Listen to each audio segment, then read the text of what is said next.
headed for the Seychelles. That's where our new home is now. Hey. That was some operation we had, huh? 9 years ago. Carving out our own world. Making our own future. And they took it away.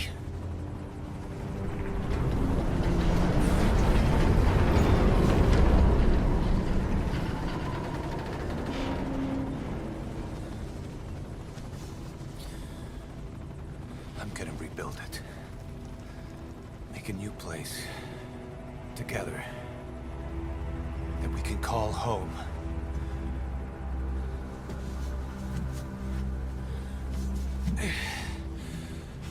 Yeah, we were dogs, all right.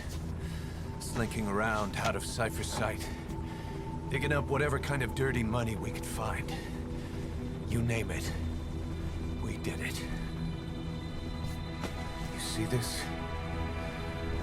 Diamond Dogs. Our new home. A phantom of our former selves. Triumph. Death. We weren't allowed either. Yeah. I remember it all.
Snake. Why are we still here? Just to suffer. Every night, I can feel my leg, and my arm, even my fingers. The body I've lost, the comrades I've lost, won't stop hurting. It's like they're all still there. You feel it too, don't you? I'm the one who got caught up with Cypher. A group above nations, even the US. And I was the parasite below, feeding off Zero's power.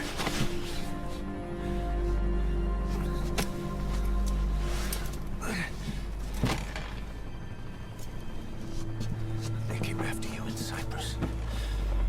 Then Afghanistan. Cypher just keeps growing. Swallowing everything in its path.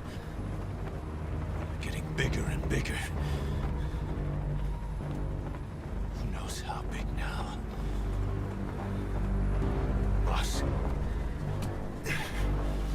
I'm gonna make him give back our past. Take back everything that we've lost. And I won't rest until we do. Approaching Mother Base.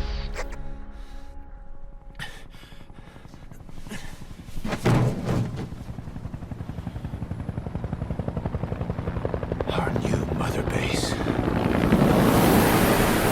I don't know how long it'll take, but I'll make it bigger. Better than before. God, What should I do? Boss? Tell me. Tell me like you used to.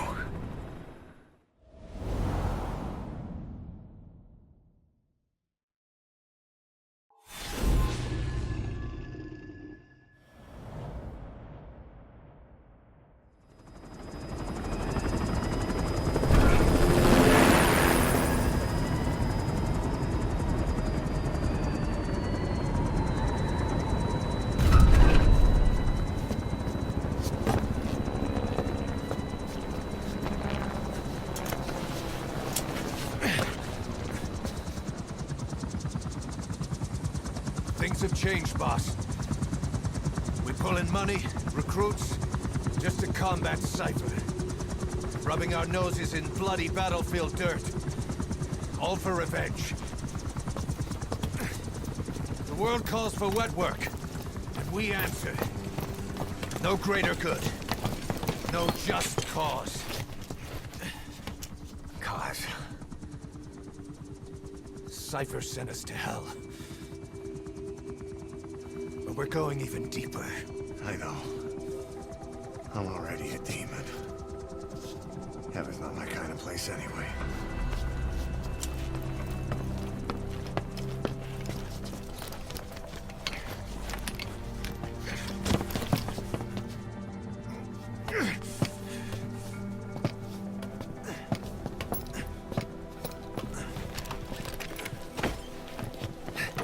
Dogs of war for 9 whole years.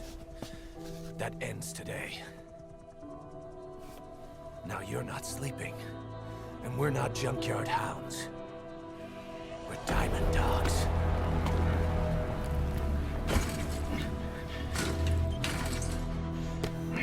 Let them talk.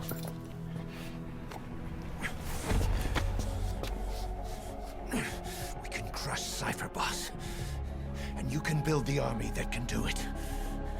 Just one thing, Kaz. This isn't about the past.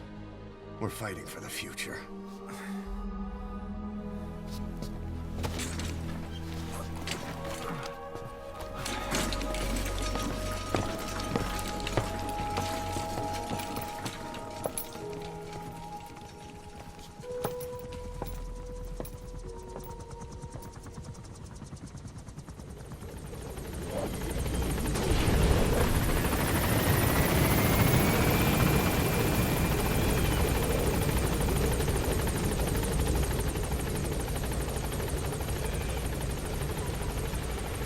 Boss, there's something you can't.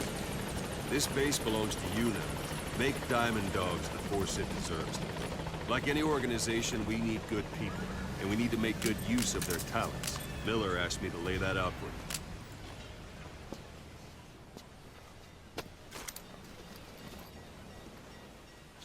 you. To start bringing people in, use this. It's a Fulton recovery device. When you're in the field, use it to extract any soldiers or prisoners you want back here. See if you can persuade them to join the ranks of Diamond Dogs. Go on. Test it out on the staff here. Anyone you want. First, put them to sleep. You have a tranquilizer gun, don't you?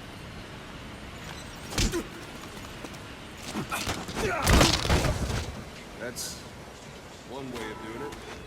Now extract them. Good.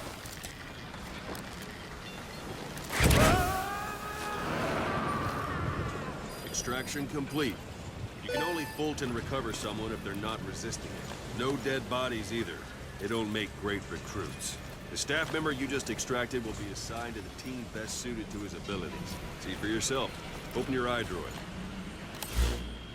Select staff management from the mother... So that staff member was placed on the R&D team. The R&D team is in charge of developing all kinds of weapons and items that'll support you on missions. Take a look at the development list. Select weapons items under the development heading.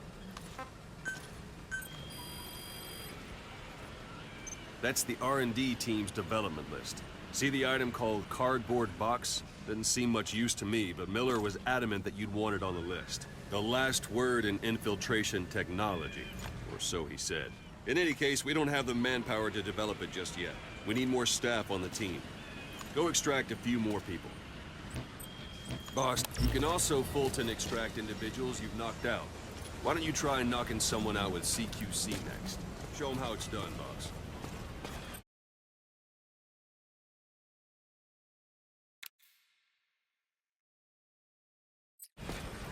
Let's Try do this, throwing, boss. It's the best way to knock someone out instantly.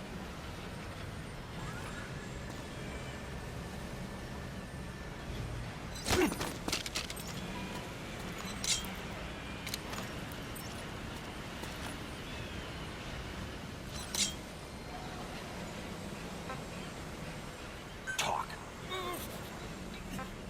Where are your friends?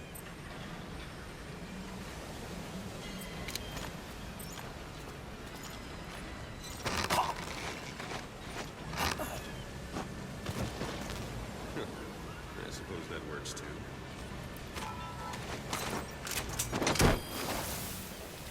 Good.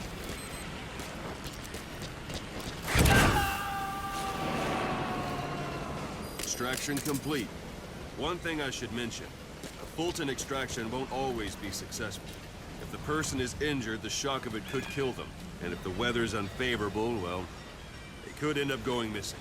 You can determine the chance of success by approaching the person you want to extract. If you want to be sure you can get them out, best carry them to the chopper instead. All right, extract the next staff member.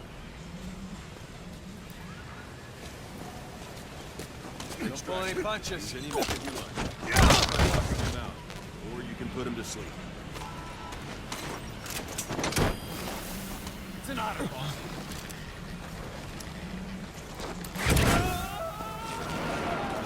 It's an honor, boss. Boss, now that we have more people on the R&D team, its level has gone up. They should be able to develop the cardboard box now. Open your eyes.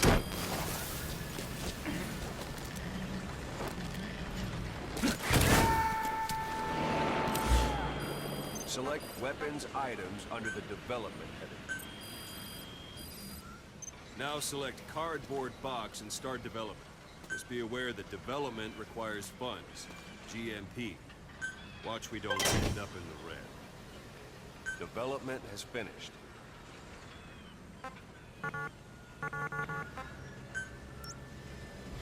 You can have the support unit supply you with weapons and items you've developed. Think of it as your own personal delivery service.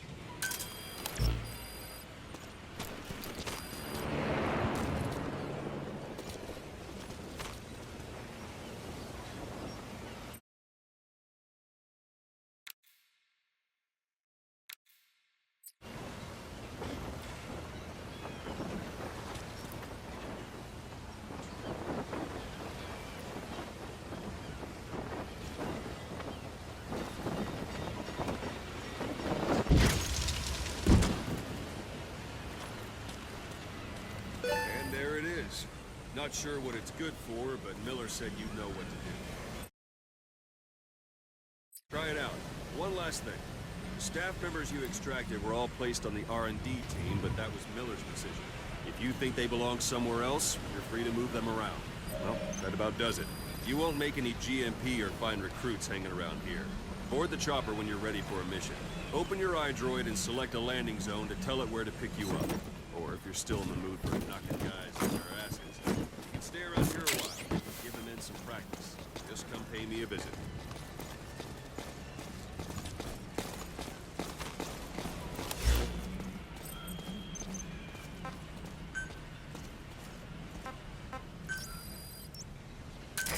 This is B-Quad. Arriving shortly at LZ.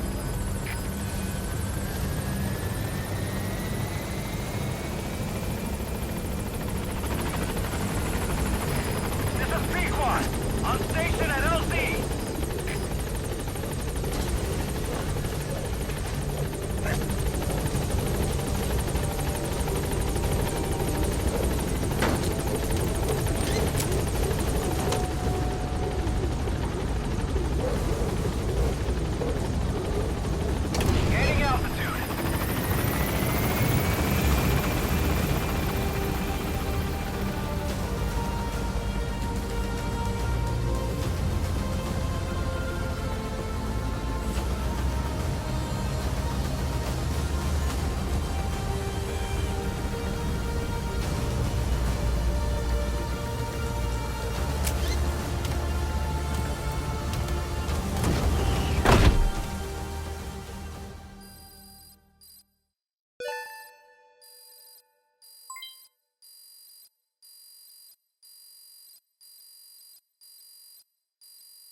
haven't been back long.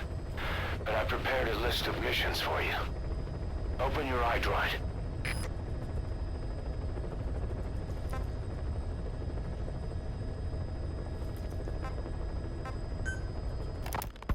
Ocelot.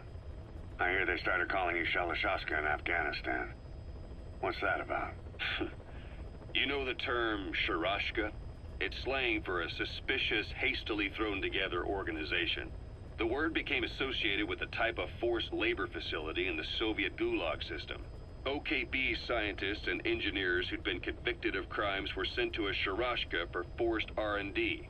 The Sharashkas were supervised by Lavrenti Beria of the NKVD, the secret police, under the official name 4th Special Department. Forced research? That's not very different from what we do here. Diamond Dogs is different. Everyone here believes in you. Regardless of where they came from or why they're here, they revere you. And they're fighting because it was their choice. And if it wasn't, they'd leave? Who knows? That's our reality here, whether it's real or not. If there's another truth, I don't want to know it. All that matters is that's the concept that's taken shape in their heads. The traces of a group ideology, our superstructure, to put it in Marxist terms. All right. Go on. Right. So anyway, at some point the enemy started calling me Sharashka. This was after the war in Afghanistan broke out. While I was keeping an eye on you in that hospital, I was also heading up interrogations here. The men I broke gave up their comrades and families, everything they wanted to protect them most. No real cause for it. I just let myself get caught up in the old Russian pride. And suddenly I received the honor of becoming Special Interrogation Advisor to the forced labor camps. But the more men I interrogated, the more people saw me as just that, the interrogator. It helped cover my real objective of keeping you safe. You went that far for me? Far enough to keep you alive. I ended up being pretty well known among the Afghan guerrillas. Some of them would have seen me on the battlefield, and that's how I got the second half of the name. Shashka. It's a sword, a type of saber from the Caucasus. Russian dragoons and Cossacks carried them into battle. Now, the Russian Empire had a general by the name of Fyodor Arturovich Keller. His bravery earned him the nickname Russia's Greatest Shashka. Someone must have known about that, because somewhere along the line, Shashka got stuck on the end of Sharashka.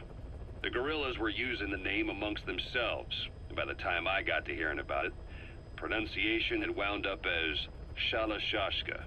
So, half Gulag, half Hero Sword. It was a perfect fit. But you see how rumors and ideas about people can get out of hand fast.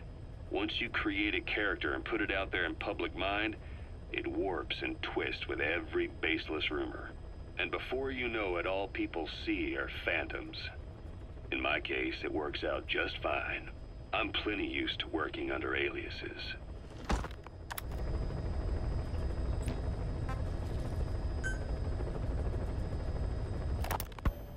You were hospitalized in Dikelia, a British sovereign base area on Cyprus. It's part of British overseas territory that falls outside of Cypriot jurisdiction. You got moved from Cuba's Little America right into Cyprus's Little Britain. Why Dikelia? The UK and the US remain close allies. The last place Cypher would think to look for you is inside their own system. That's what kept you safe in British military hospital for 9 years. The safest place from a whale is inside its own belly. You were a regular Geppetto. Well, it wasn't Pinocchio who led me out to safety. So who was that guy? Cypher went so far as to attack British territory, burning their own ally. That's how badly they wanted you dead. He said I was in a British military hospital. But the doctor had a Greek accent. They hire locally. Easier to trust them. Dikelia is also home to Greek Cypriots, after all. What about the Turks? They haven't returned to the south. Not yet. The Cyprus dispute is still a long way from resolved. The country is just as split as it was in '74. Turkish Cypriots in the north, Greek Cypriots in the south. Between them, the Green Line, the UN established. And Dikelia sits right on top of it.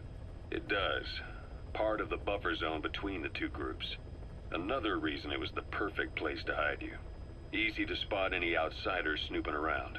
So how do things stand? Last year, the Turks declared that the Turkish Republic of Northern Cyprus is an independent state, though it's only Turkey that recognizes it. In the past, the Greeks and Turks lived side by side in the same villages. There are reasons to fight. Those came from the outside. Greece, Turkey, Britain, America, they all have their own stake in pitting the two sides against each other. But once you spark something like this, it's impossible to control. Both sides build up grudges like debt, without the foresight to see that each act of revenge just fans the flames. And then it's too late for other nations to rush in with peace talks. The embers keep on smoldering. Each nation's arrogance only breeds anarchy. The world is paralyzed by this hunger for revenge. Cyprus is no different.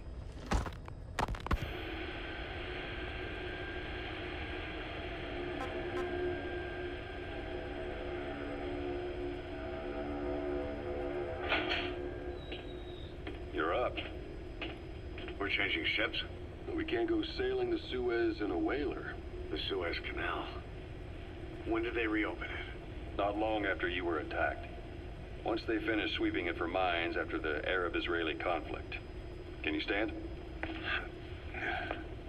We're gonna transfer to a container ship for passage through the Suez.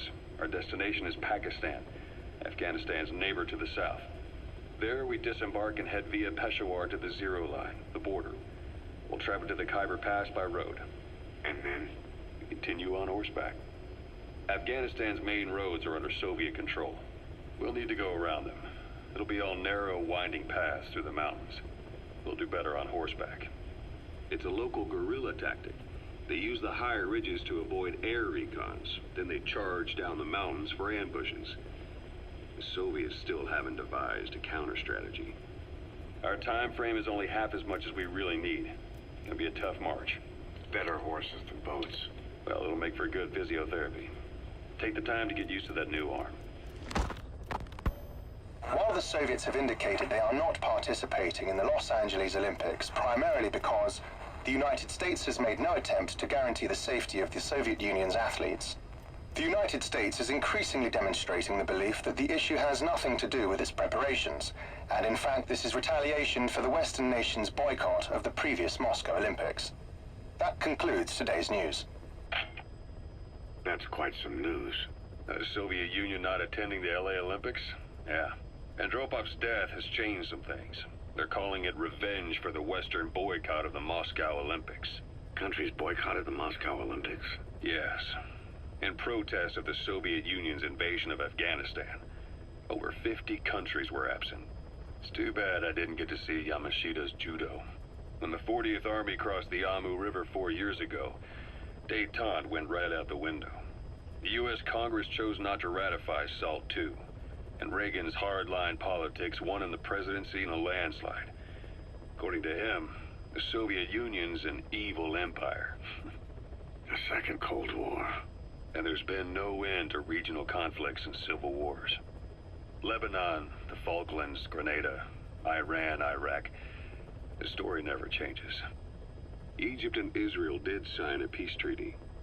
But then the driving force on the Egyptian side, President Sadat, was assassinated afterward. Apparently his actions were considered a betrayal of his fellow Arabs. Islamic extremists? Yes. Fundamentalist extremists have been responsible for some bold acts of terrorism in recent years. We've had extremist students in Iran take U.S. embassy workers hostage, and suicide bombings in Lebanon. Over 300 foreign soldiers stationed there have been killed. But countries have yet to develop an effective means of dealing with terrorism. Afraid of losing their own men, they've pulled their forces out, handing private forces a golden opportunity. Private forces?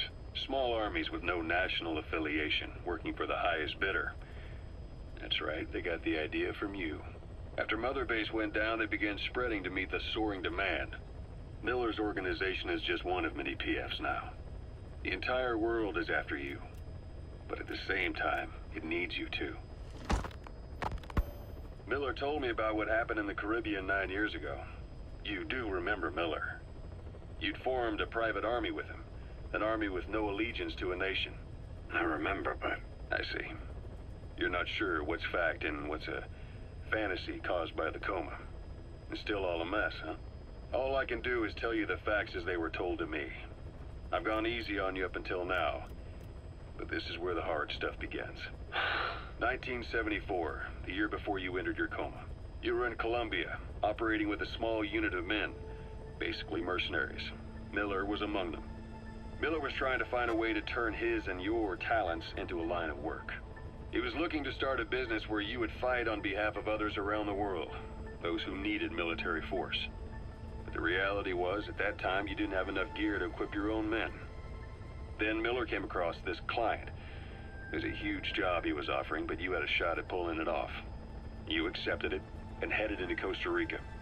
The client even threw in an offshore facility in the Caribbean. The mother base, that would be your new base of operations. Miller sure did have a head for business. As your mission went on, your unit grew and grew. More weapons, more money. Before you knew it, you were commanding 300 men. As the organization got bigger, your military powers swelled to match. It got so the international community couldn't afford to ignore you.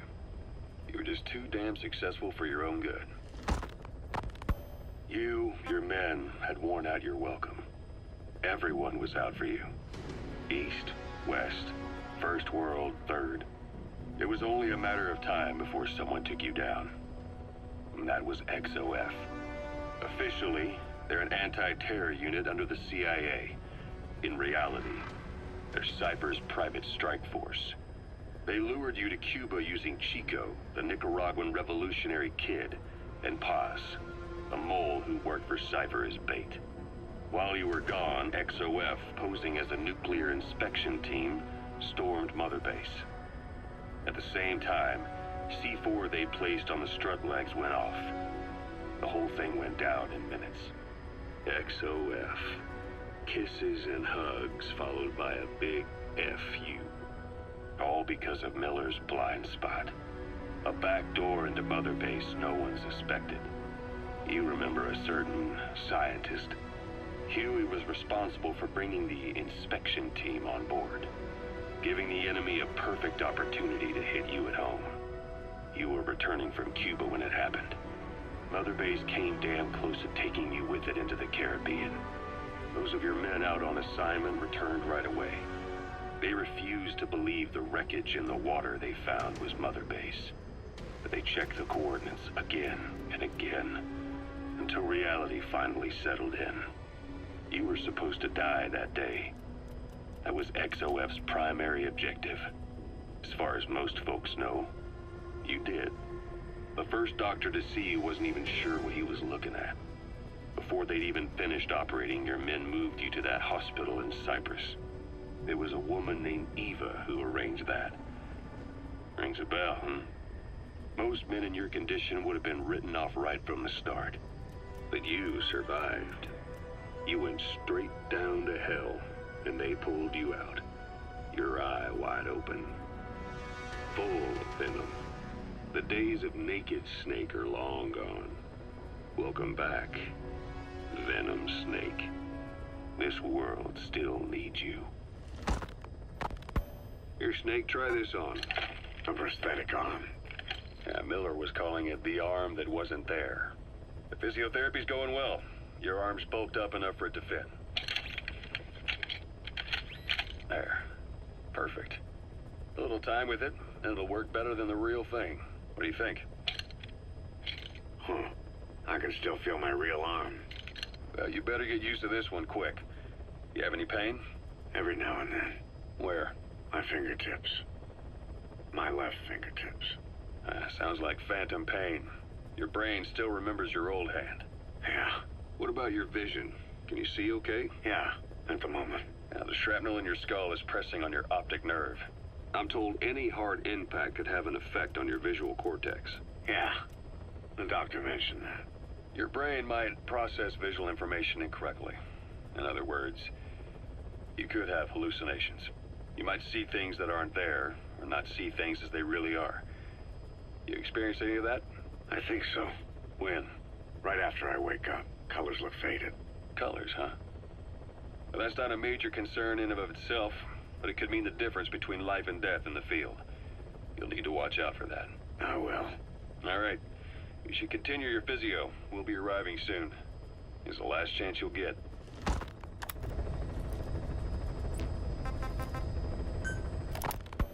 Snake. I wanted to ask you about the man on fire. What do you remember from the hospital? Anything we can use? Well, he took off the moment the sprinklers started up.